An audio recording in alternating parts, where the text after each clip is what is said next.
नमस्कार दोस्तों, मैं फिर से अपने चैनल में आप सभी का स्वागत करता हूं और आज हम लोग वेंटिलेशन के दूसरे पार्ट पर चर्चा करेंगे।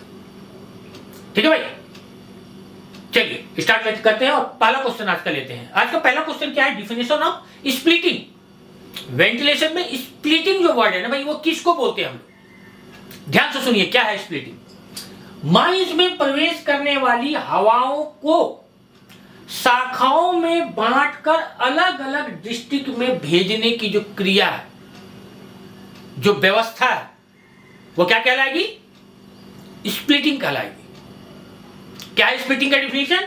कि माइंस में प्रवेश करने वाली हवा को शाखाओं में अलग अलग तरह से शाखाओं में बांटकर अलग अलग डिस्ट्रिक्ट में भेजने की जो क्रिया है, जो वेंटिलेशन व्यवस्था है, वो क्या कहलाएगी? स्प्लिटिंग कहलाएगी। ठीक है, चलिए अगला क्वेश्चन लेते हैं। क्या बोलता है इसमें? कि माइंस में नजदीकी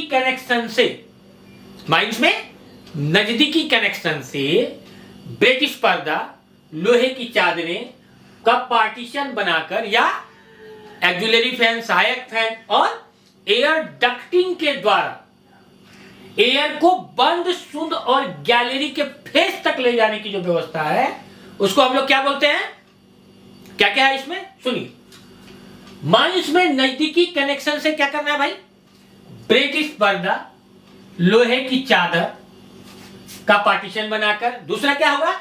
या तो एक्जुलरी फैन, सहायक फैन इस्तेमाल किए, एयर डक्टिंग इस्तेमाल किए। इस तरह की व्यवस्था से हम लोग क्या करते हैं कि बंद, शुद्ध के गैलरी के फेस तक जो हम लोग एयर ले जाने की जो व्यवस्था बिठाते हैं, तो वो जो व्यवस्था है ना, उसको हम लोग क्या बोलेंगे?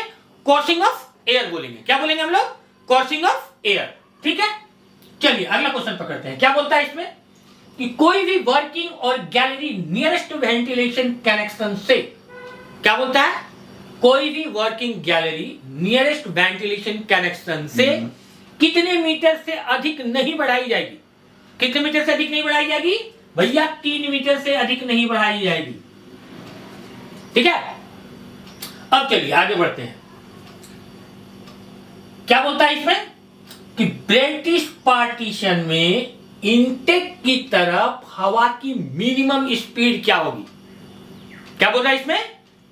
कि ब्रिटिश पार्टीशन के इनटेक तरफ हवा की मिनिमम स्पीड क्या होगी?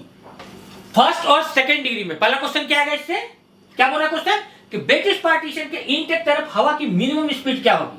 तो पहला, फर्स्ट और सेकंड डिग्री माइंस में क्या होगी? 0.5 मीटर पर सेकेंड। क्या होगा? 0.5 मीटर पर सेकेंड। और अगर थर्ड डिग्री की बात करें हम लोग, तो क्या होगा? 0.75 मीटर पर सेकेंड। क्या होगा? 0.75 मीटर पर सेकेंड। ठीक है, चलिए अगला क्वेश्चन लेते हैं। क्या बोलता है इसमें?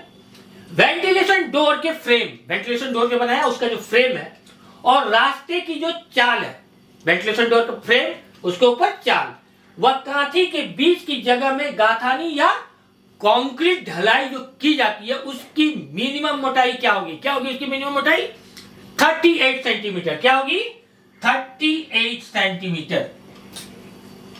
ठीक है, अब वेंटिलेशन का एक बड़ी इंपॉर्टेंट क्वेश्चन आ रहा है दोस्तों, और कैजुअल क्वेश्चन है, सारे अच्छे से अच्छे दिग्गज कंफ्यूज करते हैं कि वेंटिलेशन डोर किस तरफ खुलता है। क्या बोल रहा क्वेश्चन? कि वेंटिलेशन डोर जो खुलेगा, उसका जो खुलने का दिशा होगा वो किस ओर रहेगा? वो रहेगा इनटेक की तरफ।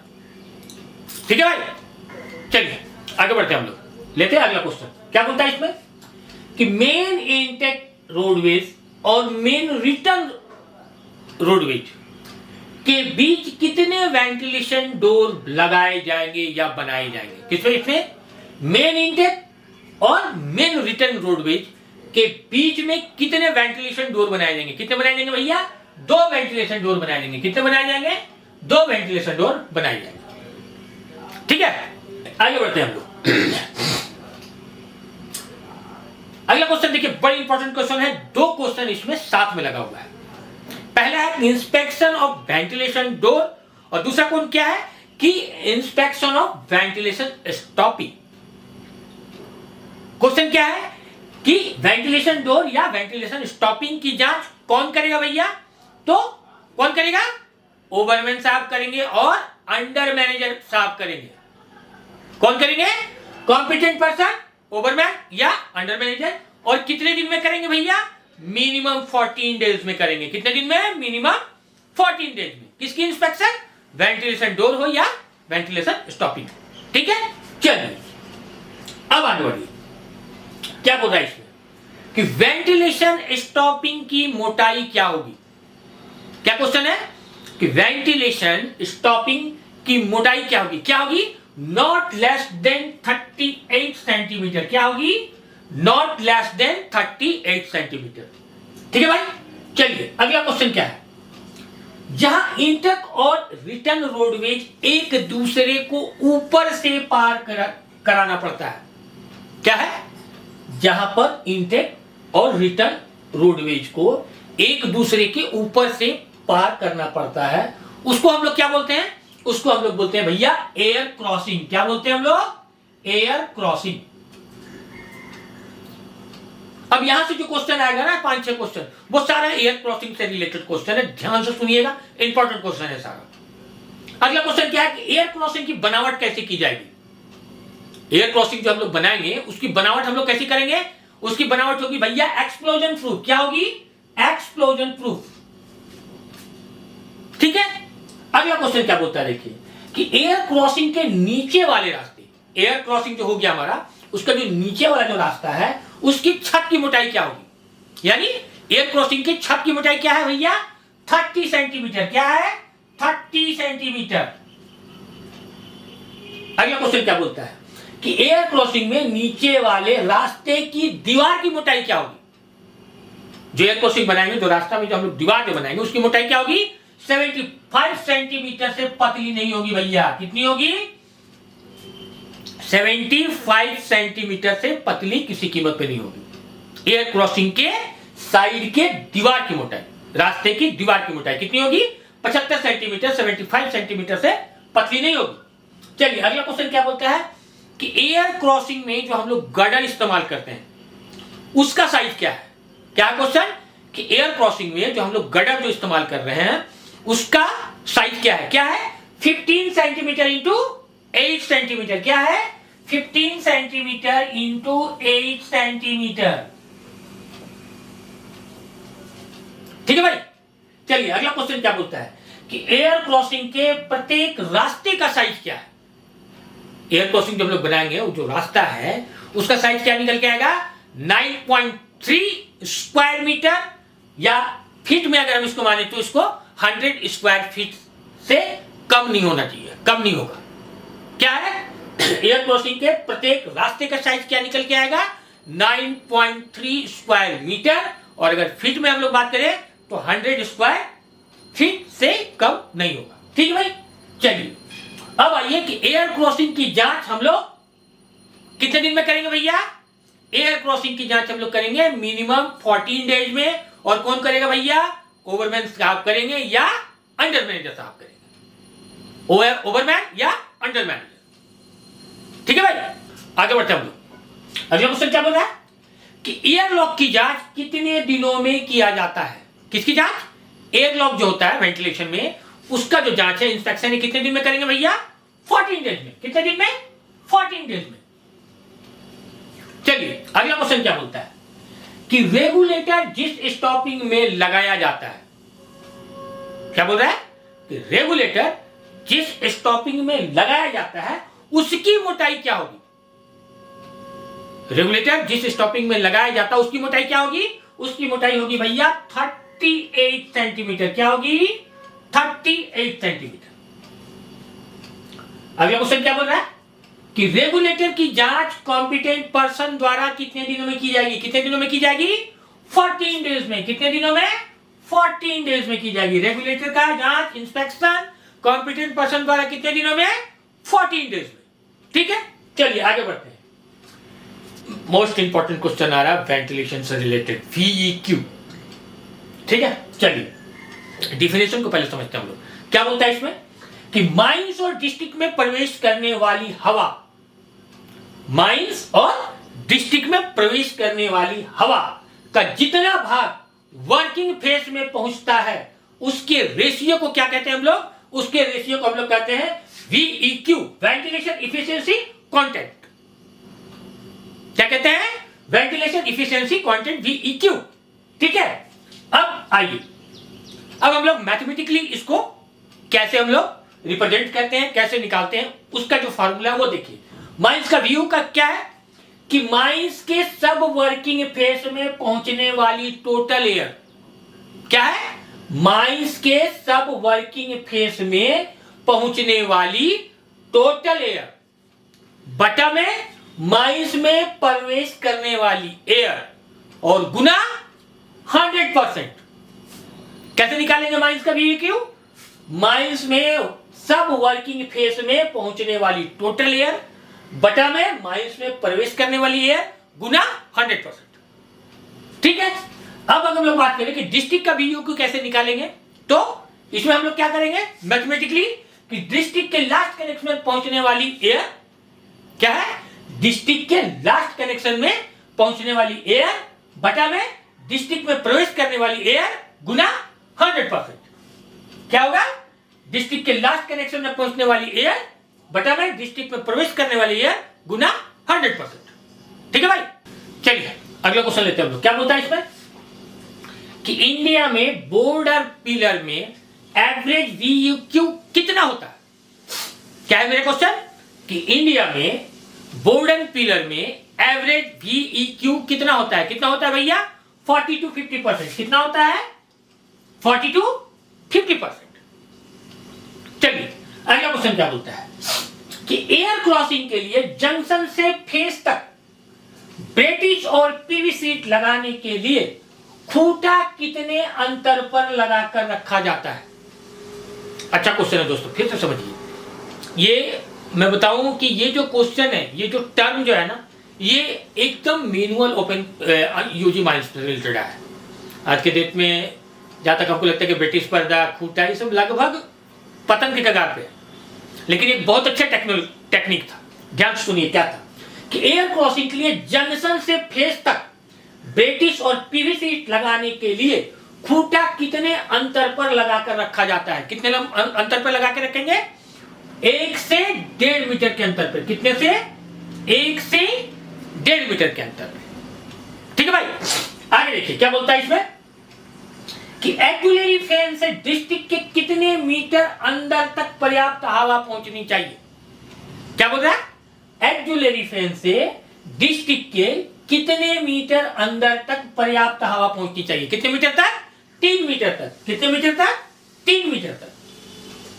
अगला क्वेश्चन और आज का लास्ट क्वेश्चन क्या बोलता है कि एक डिस्ट्रिक्ट में एक से अधिक एक्जुलरी फैन लगाना हो तो किसकी शर्तों का पालन करेंगे या किससे परमिशन लेंगे? किससे लेंगे? CI से। ठीक है दोस्तों, आज का वीडियो हम लोग यहीं पर रोकते हैं और अब हम एक छोटा सा आप लोगों से चर्चा करते हैं। दोस्तों मेरे एक मित्र है ECL के, क्या नाम? उपेंद्र, कोई उपेंद्र करके नाम है। उन्होंने मुझे एक व्हाट्सएप किया था और उन्होंने बोला था कि सर मैं आपको ECL का सिलेबस भेजता हूं। तो पता नहीं आप लोगों के पास ECL का सिलेबस है या नहीं है, लेकिन जो सिलेबस भाई बंधु ने भेजा ना, वो बड़ा शॉर्ट और बहुत ही कॉम्प्लिकेटेड है। मैं चाहूंगा कि एक बार आप लोग कम से कम गौर से सुन लीजिए उस चीज को। और अगला जो मैं ये ओवरमैन हैंडबुक जो आप लोग लेके चल रहा हूं, लगभग खत्म के कगार पे, 1-2 वीडियो के अंदर में ये खत्म ही हो जाएगा। 2-3 में आपका वेंटिलेशन खत्म हो जाएगा और आपका एक आध चीज कुछ छूटा होगा वो मैं ले लूंगा, तो आपका ओवरमैन हैंडबुक खत्म हो जाएगा। उसके बाद मैं फिर से पकड़ूंगा रेगुलेशन और रूल एक्ट वगैरह जो भी, लेकिन मैं बीच में अब इसको स्टार्ट करने जा रहा हूं। तो इसमें मैं इसलिए ये सिलेबस आप लोगों से डिस्कस कर रहा हूं कि आप हमें सुझाव दीजिए कि इसको स्टार्ट कैसे किया जाए। मैं अपनी ओपिनियन बताऊं तो मैं डायरेक्ट जिस तरह से इस भाई साहब ने मुझे कहीं से भी ये सिलेबस भेजा है, मैं डायरेक्ट वैसे ही स्टार्ट करने के चक्कर में। अब इसमें चलिए पहला टॉपिक क्या बोलता है इसमें, कार्यस्थल एवं छत के काठी की जांच पद्धति, पहला है इसमें। दूसरा टॉपिक क्या है इसमें, टिम्बर के तरीके एवं संबल सपोर्ट लगाने, roof bolting, anchorage testing, support हटाने, लॉन्ग वॉल फेस मशीनें, उपकरण को छुड़ाने और स्लैबलिंग करने। ये दूसरा टॉपिक है इसका। तीसरा टॉपिक क्या है? एस्टोइंग से संबंधित सुरक्षा के मुद्दे, जल स्रोत एवं स्पिरिट के समीप कार्य से रिलेटेड। ठीक है। चौथा इसका टॉपिक है संप की जांच। पांचवा टॉपिक है एक्सप्लोसिव कैरिंग और यूज। छठा टॉपिक है माइन वेंटिलेशन और गैस एलिमेंट्री। अगला टॉपिक क्या है कि safety issue in open cast working over develop pillar, working at height, wall manual handling, handling of heavy materials, marching of heavy machine. ये open cast का topic है। क्या क्या ओपन कास्ट में? Working over develop pillar, working at height, manual handling, handling of heavy material, marching of heavy machine. ठीक है। अगला क्या है? Preliminary idea about reclamation operation open cast mines, backfilling कैसे करना है वो। अगला टॉपिक क्या है? SMP, safety management plan, regulation number 104। उसके आगे क्या है? ये एक टॉपिक जो दिया है ना ईसीएल में, ये चौंकाने वाला टॉपिक है और दागेगा इससे 4-5 क्वेश्चन, आदमी दिमाग से उतर जाता है। Written of report, written of report. भैया इसमें एक बात बताओ, छोटा सा बात बताता हूं आपको। जब हम लोग का सेकंड क्लास फर्स्ट क्लास का एग्जाम होता था ना, तो उसमें एक क्वेश्चन बराबर आता था एक्सप्लोसिव से कि भैया मैगजीन से लेके फेस तक का बारूद कैसे लेके गए, हमको एकदम थ्रूली एक्सप्लेन कीजिए। मैं बता दूं, बड़का बड़का दिग्गज इसमें फेल कर जाता था, मैं भी 2 बार फेल किया। क्योंकि मैगजीन में भैया इशू स्लिप कौन फॉर्म का है, सीआईएसएफ कौन फॉर्म पे साइन करा रहा है, कौन सा ट्राइनेट पे एसीएम साइन कर रहा है, कैसे कैसे लेके जाना है, कितना टायर में हवा चाहिए, कितना एक्सप्लोसिव वैन का ये वो लन फन, जितना कहीं ना कहीं चूक होना ही था। तो ये जो रिटेन है ना, रिटेन ऑफ रिपोर्ट, ये आपका फॉर्म ए से लेके जेड तक जो भी फॉर्म है उसमें जो अंदर का कॉम्प्लिकेशन है ना, वहां से क्वेश्चन लागेगा। इसको मैं स्पेशली फोकस करूंगा। ठीक है। अब अगला चीज क्या है? मेथड ऑफ एग्जामिनेशन हाई वाल। ये चीज आपका नया है, हाई वाल माइनिंग से क्वेश्चन लागेगा इसमें। और दूसरा क्या है कि method of examination of abandon and soil. ये आपका 12 टॉपिक। और इसके अलावा क्या है? रेगुलेशन, रूल और एक्ट। तो 12, 3, 15 टॉपिक पे आपका ईसीएल का एग्जाम है, जो भाई साहब उपेंद्र कुमार जी ने हमें भेजा था सिलेबस। तो इसके बाद मैं एकदम 1 से लेके आपका 12 तक इधर कंटिन्यू करा दूंगा। अगला फोकस मैं इसी पे करूंगा।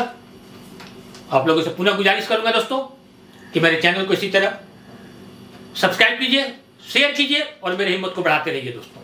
धन्यवाद दोस्तों।